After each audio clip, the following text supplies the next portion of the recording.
En nuestras redes sociales. Batería Hankook, tu punto de partida. Presentan Combinación Clave. Toda la opinión, realidad y debate sobre los temas que me interesan. Junto a Fernando Paulsen. La clave me escucha. ¿Cómo están? Bienvenidos a Combinación Clave. Estamos en otro día que...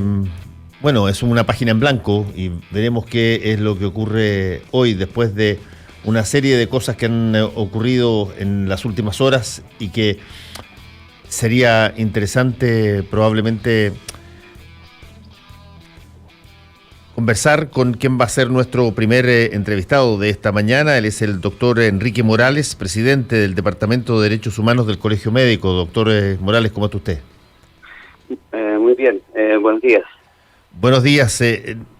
Yo tengo la impresión de que toda la gente de alguna manera está buscando cifras básicas sobre las cuales poder generar algún tipo de línea o plataforma desde donde ubicar lo que está pasando. ¿Ustedes tienen cifras, por ejemplo, en el ámbito de las personas que han sido afectadas, ya sea fallecidas, ya sea heridas? ¿Cuál es el estado base de lo que ha sido hasta ahora el resultado de estas jornadas de movilización? Mire, yo quisiera primero contextualizar un poco lo que hacemos, como porque para muchas personas Departamento de Derechos Humanos y Colegio Médico tal vez no son una habitualidad, pero solo quisiera mencionar que nosotros desde 2011 hemos conformado un equipo multidisciplinario de profesionales que han estado atendiendo personas que alegan haber sido víctimas de tratos crueles, inhumanos, degradantes y tortura. Y hemos hecho alrededor de unas 170 informes médicos de lesión en el marco de derechos humanos con aporte de psicólogos que han dado cuenta de una serie de casos que han ocurrido en estos años. Bueno, a partir del día viernes, este sistema se desbordó, en el sentido de que hemos recibido así directamente en nuestro correo más de 130 denuncias de personas que nos envían un relato y nos envían su fotografía respecto a lo que les ha sucedido. Y esto en un marco de gente que conoce de esto, ¿no? Porque la mayoría de las personas que han sufrido este tipo de vulneraciones no lo tenían. Y nos sucedió algo que es muy importante para dimensionar esto, porque esto es una cosa dinámica, que no solo nos llegaron información de personas afectadas, sino de médicos de los servicios de urgencia que habían recibido personas en sus turnos y que, espantados un poco con lo que habían visto, trataban de buscar cómo derivar a sus pacientes y no empezaron a contar. Y ahí vimos entre lo que es el día sábado y domingo una tremenda diferencia entre lo que nosotros estábamos recibiendo como una institución, digamos, no formalizada, digamos, en el sentido de la red de servicios de atención, una tremenda diferencia entre las cifras de parte de las autoridades del gobierno versus lo que nosotros estábamos recibiendo directamente de los médicos y de las propias personas. Sí, estamos conversando con el doctor Enrique Morales, que es el director del Departamento de Derechos Humanos del Colegio Médico. Sí, ahí hay un punto bien interesante que nos pasó a nosotros también en términos periodísticos cuando uno estaba revisando las cifras o cuando uno inquiría información, ya sea a la policía o al Ministerio del Interior. Había mucha más, había una diferencia bastante apreciable entre lo que, por ejemplo, decían los médicos al interior de la posta central de lo que se decía oficialmente. Y esa diferencia no creo que todavía haya sido nivelada, digamos. ¿Cómo se produce el flujo de información relevante respecto de las personas que han pasado por los distintos centros hospitalarios y en qué condiciones y cuáles son sus circunstancias? ¿Cómo se produce este flujo con la autoridad que se supone es la que debe entregar la información oficial? Bueno, el flujo normal, y esto entendiendo, digamos, se hacen registros estadísticos y estos se envían vía servicios de salud al ministerio. Pero acá hay una cosa que relevar, que es que intencionadamente hubo en los primeros días un cerco informativo respecto a este tema. Si recordamos, en el fin de semana se habló en un momento, ya ha pasado más de 36 y 48 horas del iniciado de estas manifestaciones, de 5 personas lesionadas, cuando en realidad la realidad de la información era muy superior a eso, y eso es lo que nosotros salimos a denunciar como colegio, porque era necesario, digamos, denunciar lo que se vivió en la posta central. Por ejemplo, es particularmente grave porque en el principal hospital de urgencia del país cerró sus puertas, cerró sus rejas y prohibió el acceso de los abogados del Instituto Nacional de Derechos Humanos. Nosotros como departamento, yo personalmente me hice presente en el hospital de urgencia y pudimos constatar este hecho. Esto afortunadamente fue por un juez de la República abierto, pero sin embargo pudimos constatar que había una especie de instructivo para tratar de reservar la información. Nosotros afortunadamente con esta información elaboramos digamos la información de los servicios de urgencia, empezamos a solicitarle a los médicos que nos mandaran la información, se atrevieron muchos profesionales a mandar la información y hemos elaborado un perfil de lo que las personas tienen. Entonces sabemos más o menos cuáles son las causas por las que las personas han entrado, aunque la cifra exacta no la tenemos. Podemos decir que al día, por ejemplo, el registro solo en los servicios metropolitanos, hasta mediodía del 22, del martes 22, habían ingresado 1.183 personas con lesiones relacionadas con esta situación, digamos, de lo que así calificaba la autoridad con los disturbios, en esa cifra, que esto dista mucho de la versión oficial. Esto, afortunadamente, el día de ayer ya empezó a ser cambiado en el discurso, ya empezaron a hablar de miles de lesionados, incluso autoridades ministeriales empezaron a hablar, digamos, de que un porcentaje altísimo estaba relacionado directamente con fuerzas policiales y militares. Sí, hay también un punto que sería interesante que me lo pudiera usted explicar, doctor Morales, que tiene que ver con la conversación o cómo se canaliza, cómo se entrega esta información. Ya no estoy hablando de del flujo directo que asume el Ministerio del Interior, que tiene sus propios medios, pero no, me estoy refiriendo a las investigaciones que se han iniciado en todo tipo de circunstancias respecto de personas que han sido heridas en situaciones que se parecen bastante irregulares.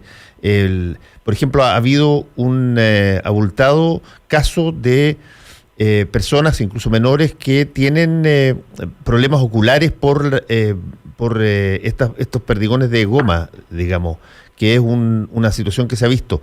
La propia fuerza militar ha señalado que no está usando balas de munición letal durante el día en muchas condiciones, pero eso no significa que no hiera y no cause daño este perdigón de goma, y creo que fueron en la posta central también los que en algún momento dijeron que tenían una serie de casos que tenían que ver con este tipo de cosas. Le quiero preguntar sobre eso. ¿Cuáles son las cosas más ocurrentes? ¿Por qué razón hay más gente acudiendo a los centros hospitalarios?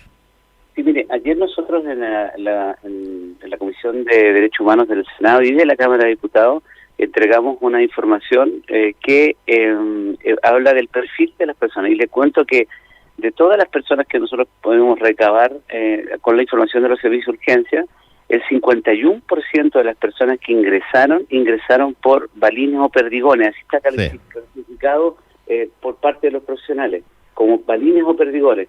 Esto probablemente sean la mayoría balines y no perdigones, porque la diferencia es el balín es un objeto de aproximadamente unos 6 milímetros de goma con un centro metálico.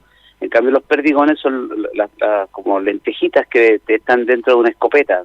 Entonces la diferencia, pero sin embargo, por una cosa de no manejar los tipos proyectiles, habitualmente las propias personas le llaman perdigones a eso, profesionales de la salud también lo categorizan. Entonces, pero 51% de todos los ingresados ingresan por perdigones.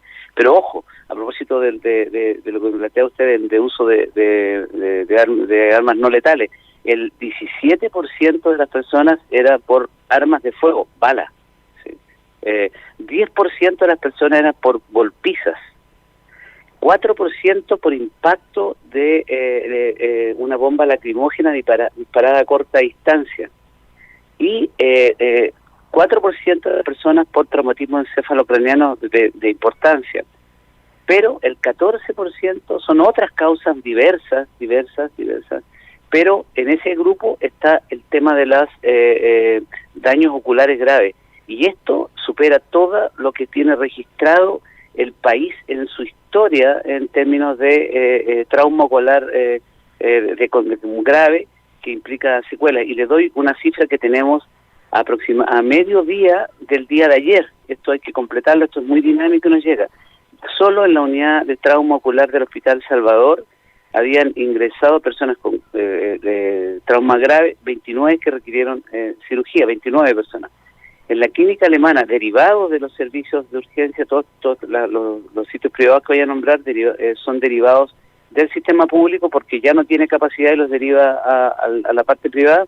En la clínica alemana fueron ingresados 2, en la Santa María 5, en el Hospital Van Buren 3, en el Hospital Fricke 2 y en la clínica Pasteur 2.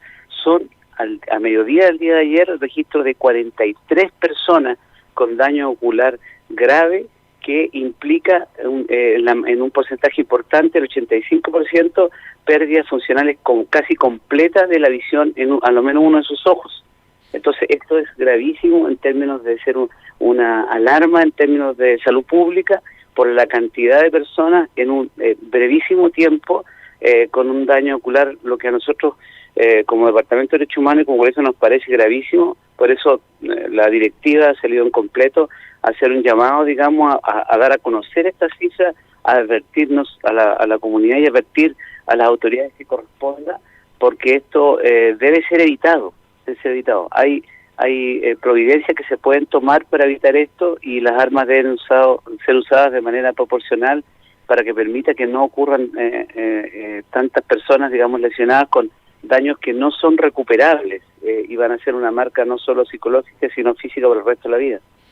Sí, ¿cuál es la explicación que se tiene, por ejemplo, para tanta frecuencia de daño ocular? Uno tiende a pensar naturalmente que eso corresponde a que, bueno, se está apuntando en una determinada dirección, digamos, los tiros son directos a las alturas del hombro que se percuta a las personas, pero es bastante. Yo no había escuchado, por ejemplo, tanta frecuencia que se manifestaran daños oculares como se ha visto hasta ahora. Sí, bueno, para nosotros no es novedad esto porque en el año 2013 tuvimos en una semana 6 casos cuando se intentó usar balines de pintura y también tuvimos muy breve paso muchas personas, digamos, con daños oculares que aún permanecen en ello. Y ya se anunció eso en aquel momento, pero lo que ocurre es que los balines, bueno, depende cómo lo disparan, son disparados masivamente. Nosotros hemos visto personas que tienen 4, 5, 6, 7 balines en su cuerpo. O sea, no son disparos únicos, múltiples, hay que ponerse en el contexto de que son disparados a cierta distancia y disparados. Pero hay muchos de estos balines que son disparados directamente a la cabeza o que rebotan porque son y que pueden cambiar de dirección siendo proyectiles de no tan alta velocidad. Pero cuando se está utilizando, digamos, una arma en lo que es control o para establecer el orden público, hay un sentido de proporcionalidad y también un sentido de que el daño que estoy protegiendo o el bien que estoy protegiendo, que es el orden público, tiene que estar en concordancia con el daño que yo estoy causando.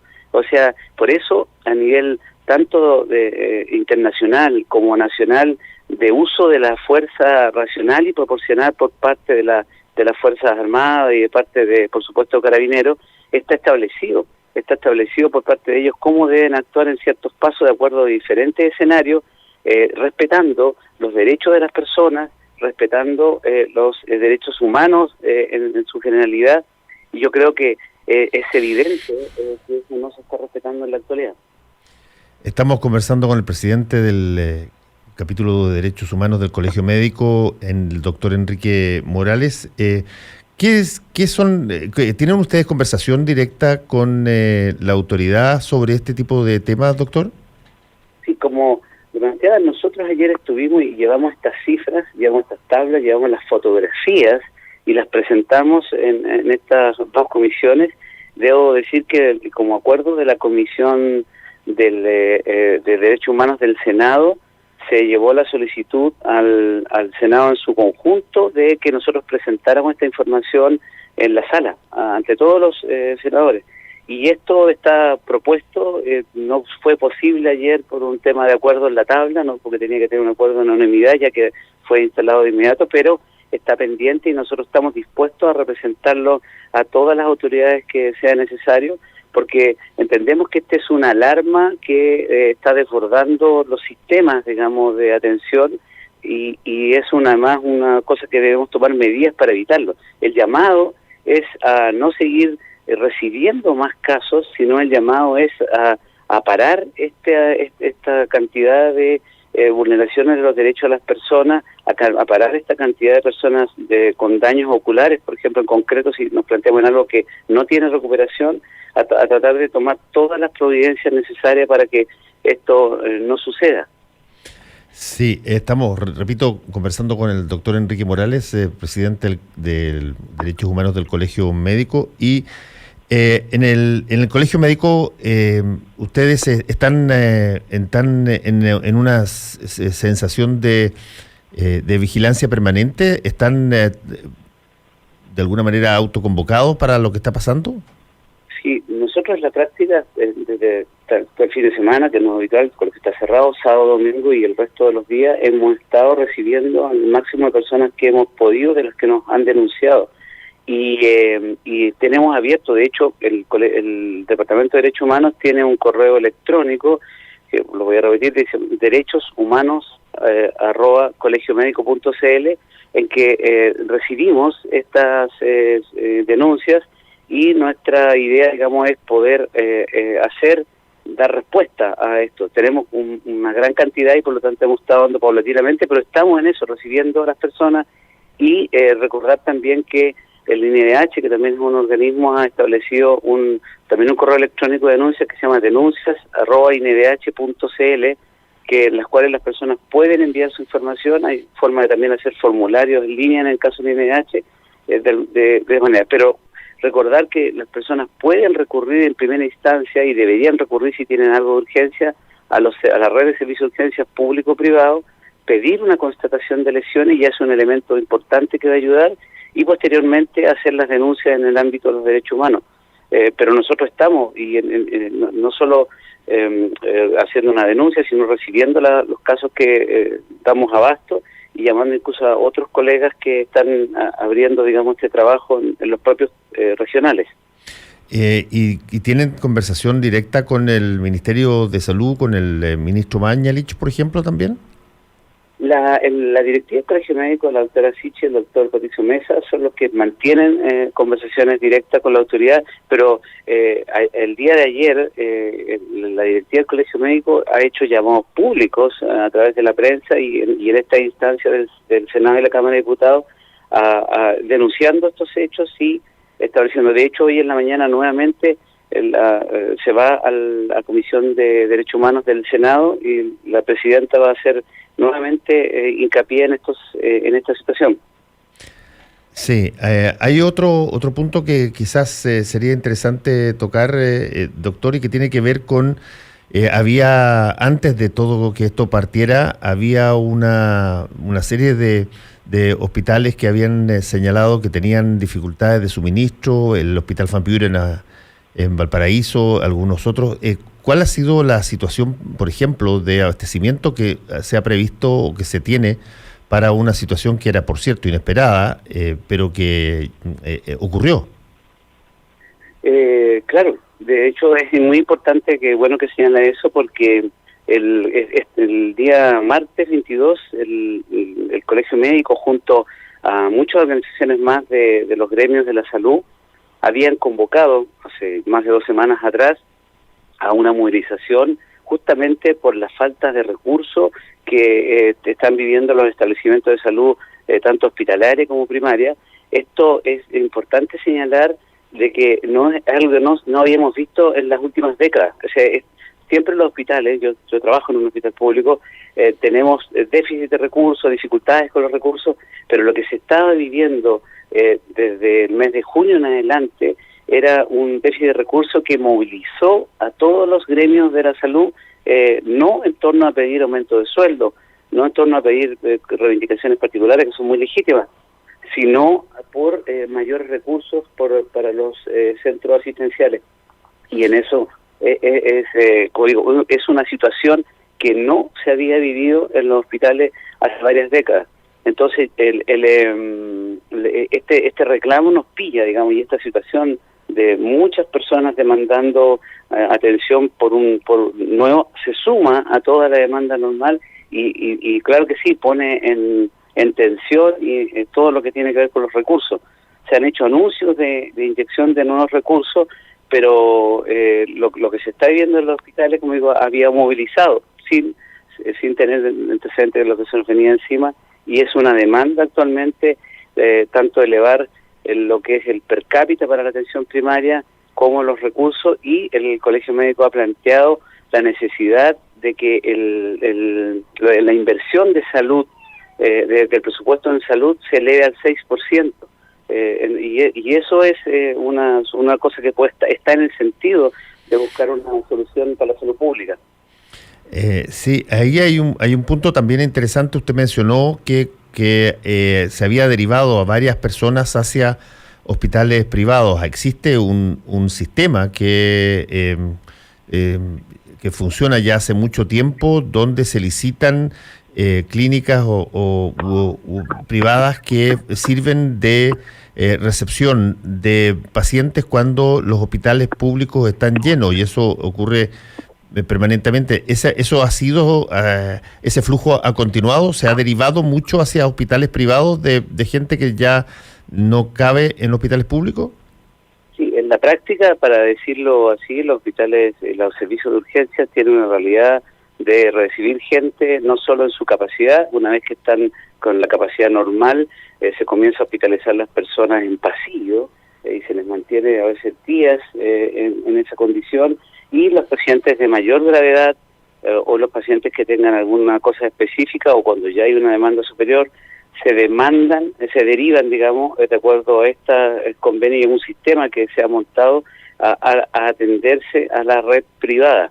Y para eso hay convenios y mecanismos que se han establecido, y esto se ha mantenido. De hecho, en este caso está el volumen que la unidad de trauma ocular, que es la que se encarga oficialmente en el sector público a nivel nacional en esta materia, no da abasto y se empieza a derivar a otro establecimiento.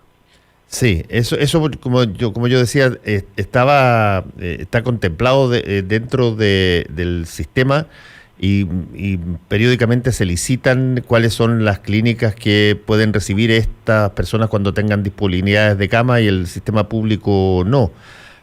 Ahora estamos en una situación donde, por lo menos aquí en Santiago, ha habido toque de queda, y por lo tanto me encantaría conocer cómo funciona esto en horas de la noche, digamos.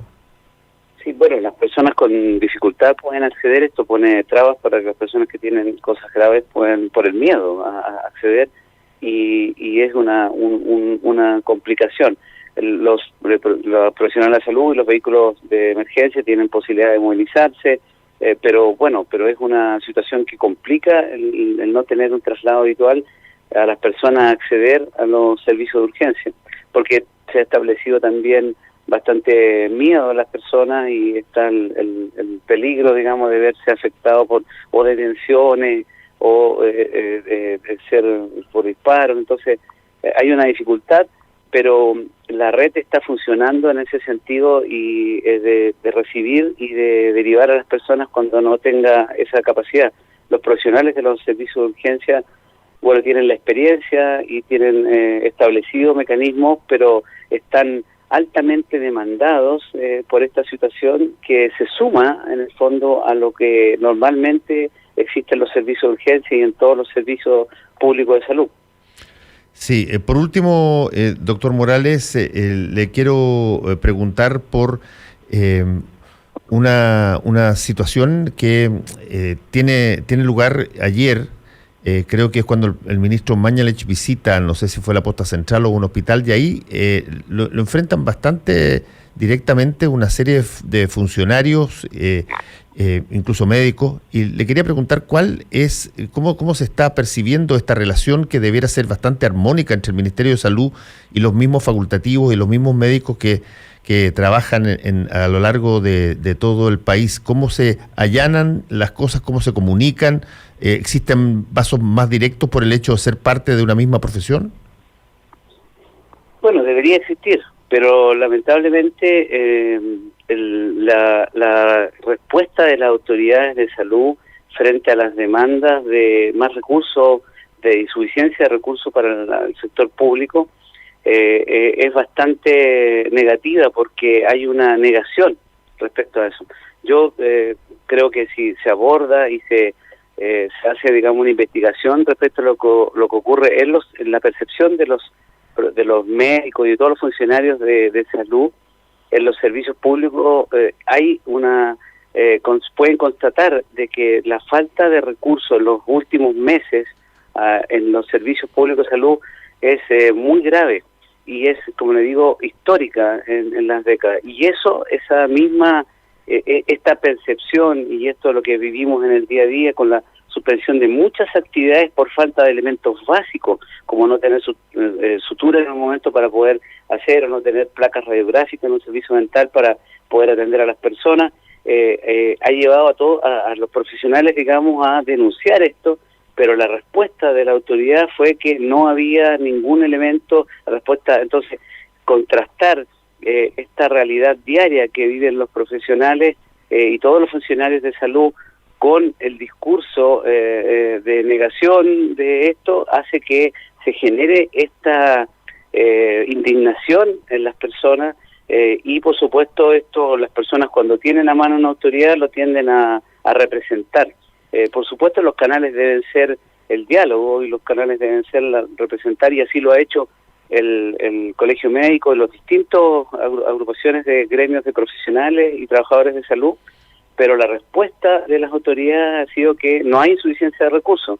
Entonces, cuando se ocasionan estas diferencias entre lo que la persona constata en su día a día, lo que nosotros vemos en nuestra atención a los pacientes, versus el discurso de la autoridad, es cuando se genera esta rabia, digamos, y de hecho yo creo que todo lo que estamos viviendo en el país es eso, es lo que tú vives día a día versus lo que ves en los medios de comunicación y lo que ves en el sistema y lo que ves en las cifras y que ves en las estadísticas.